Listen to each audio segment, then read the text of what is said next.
So yesterday night, Spurs at Pistons confirmed my suspicions of the Pistons not being a championship team. I have no hesitation. I have no second guesses. I have no second thoughts, no doubts, no anything about the Pistons being a finals team.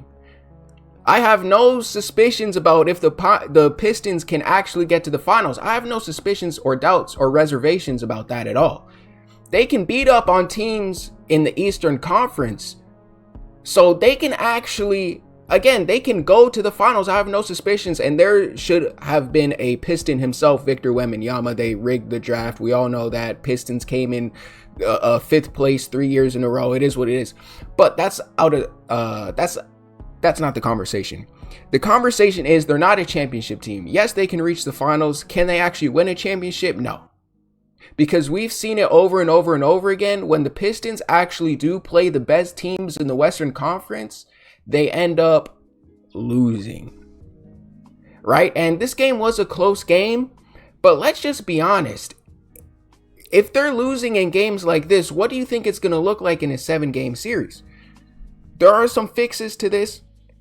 And I'm going to let it be known what can happen. First of all, Cade Cunningham can definitely play a better game. I'm going to be honest on that. There were times in this game where he just looked off. There were times in this game where he just looked kind of checked out. I'm going to be honest. There were times in this game where it didn't look like he was actually trying and putting in effort. Especially plays like this. So you have this Pistons versus Spurs get chippy. This clip, I'll let it rock and then give my thoughts on it. Starts with the dribble penetration. De'Aaron Fox doing a great job. Oh, Good little pushing now. Keldon Johnson. Here we go. Jalen Duren. Well, good thing Isaiah B-Stew's not out here. Now, I'm going to be very honest because I'm not a biased individual. If the Oklahoma City Thunder did the exact same thing that the Pistons did in this clip, I would have a problem with it.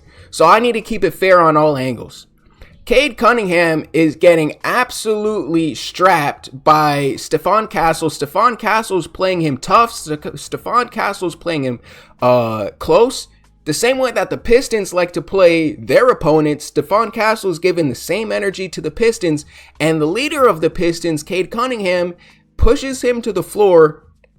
Now, I'm going to be honest, Stephon Castle, this isn't a good look. You just got shoved to the ground and you're clapping, getting hyped about it. I understand, like, you just got a call and you're getting in Cade Cunningham's head. I understand you can clap, but you're not even getting up from the floor. You got a bunch of grown men standing up over you, trying to defend you, and you're still clapping there. You look soft. You look, you know what I mean? It's not a good look, bro. You didn't even stand up and try to shove them back, and then you can start clapping. Anyway. The overall point in this is Stephon Castle is giving Cade Cunningham the type of defense that the Pistons love giving other players. Cade Cunningham gets in his feelings. He lets the game take over and shoves an opponent to the ground.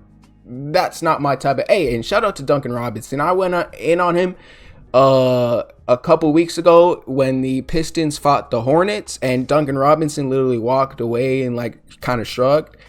At least he's like there to like kind of support, moral support. At least there's there. I like that, Keldon Johnson standing up for your teammates. And then Jalen Duren tries to come in and like get mad at him, even though he's just standing up for his teammate who literally just got trucked to the floor. I mean, Jalen Duren, I mean, come on, bro. Like, this is just stop, right? Especially, bro, you just came back from a suspension. Like, bro, oh my gosh. This is the schedule for the next 1, 2, 3, 4, 5, 6 games. It's the Pistons versus tough teams besides the Magic. But the Spurs, the Cavaliers, and the Thunder. It's going to be a tough matchup.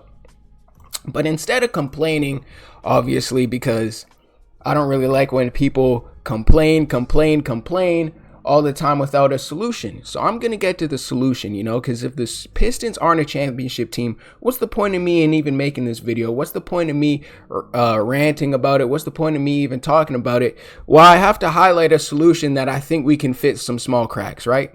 So obviously when the trade deadline was coming up, the Pistons, an article came out and said, you know, we don't need to make any major decisions. We're going to kind of stick with this group. But, you know, they went out and kind of disregarded that post and they got rid of Jaden Ivey. And Jaden Ivey, say what you want about him, obviously he was having a bad year as far as, you know, you compare him to his past self because he got injured. But then you go out and you get Dario Saric and Kevin Huerter in exchange for Jaden Ivey, and you cut and waive Dario Saric, and then you keep Kevin Huerter, who's literally just a walking L. So I say during this offseason, the Pistons need to get serious and the Pistons need to get real. Ron Holland, I'd say Tobias Harris and a couple other guys like Caris LeVert can go. You know, obviously we see Ron Holland, he had a couple back-to-backs and, you know, he plays fast and, you know, he plays with energy. Yeah, so can a lot of other players, you know. If I'm the Pistons, I'm looking at players like Jordan Walsh and I'm looking at players like obviously Kenrich Williams from the Oklahoma City Thunder, just these type of role players that fit their system so well. I'm going to highlight Jordan Walsh in this instance, and because Jordan Walsh is a player that can actually legitimately become at least a 12 to 15 point per game player in a good rotation. He plays defense. He's a really good defender, which matches the vibe of the Pistons. And he's literally a good, he's a 3-and-D player that you can just go out, and if you can trade a player like Ron Holland for him and Caris LeVert, I'm doing that in an instant. And then obviously with Jordan Walsh, you know, it's not just the fact that he'll add to the Pistons system, but you got to think there's also that Dallas connection and Texas connection with Cade Cunningham, which I'm sure he'll like. Yeah, and Tobias Harris, I mean, say what you want about Tobias Harris. Oh, he had this cool dunk. All right, that's cool. A lot of players can make that exact same dunk in the NBA, right? Tobias Harris, salute to you. You showed the Pistons what it looks like to be serious, but I'm going to be honest, bro, your time is up. And if we can get a good player in exchange for you, bro, I'm going to go ahead and get that good player. Because the Pistons, to become a championship team, not just go to the finals, but win a championship, they need to get more players that can space the floor in terms of shooting and can play defense.